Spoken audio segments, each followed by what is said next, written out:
P T I के मरकजी रहनुमा शाह महमूद कुरैशी को पी टी आई के कारकुनान व रहनुमा अहमियत इसीलिए नहीं दे रहे हैं कि उनका बेटा शायद 26वीं आईनी तरमीम में हिमायत कर बैठा हुकूमत की। लेकिन शाह महमूद कुरैशी ने एक ख़त लिखा है अडियाला जेल से और कहा है कि जो बानी पी टी आई की जानिब से एहतजाजी कॉल दी गई है 24 नवंबर की, उसका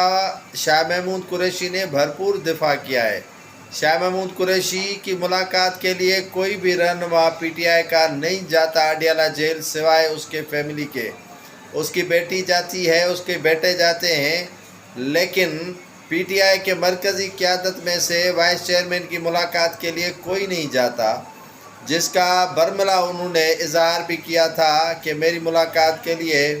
पी टी आई के रहनुमाओं को टाइम नहीं है। वो शाह महमूद कुरैशी जिसने काफ़ी कोशिश होने के बावजूद भी पी टी आई के बानी का साथ नहीं छोड़ा, पी टी आई का साथ नहीं छोड़ा, लेकिन अब ज़ैन कुरैशी की वजह से शाह महमूद कुरैशी को टारगेट किया गया है कि वो शायद पी टी आई का हिस्सा नहीं बने या नहीं रहे। लेकिन आज शाह महमूद कुरैशी ने वबांगे ढोल एक बात कही, वो ये कही कि हुकूमत और रियासत जितना भी जबर और ज़्यादती कर ले, लेकिन जो 24 नवंबर का एहतजाज है वो कामयाब हो जाएगा। और ये जो इन्होंने दफ़ात 144 लगाई गई हैं, उनको भी शाह महमूद कुरैशी ने मुस्तरद किया कि आवाम निकलेगी सड़कों पर, रोडों पर और एहतजाज होगा 24 नवंबर को।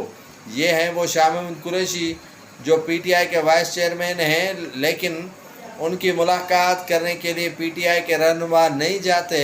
लेकिन वो आज भी पी टी आई के साथ खड़े हैं और बानी पी टी आई का भरपूर दिफा कर रहे हैं जेल से।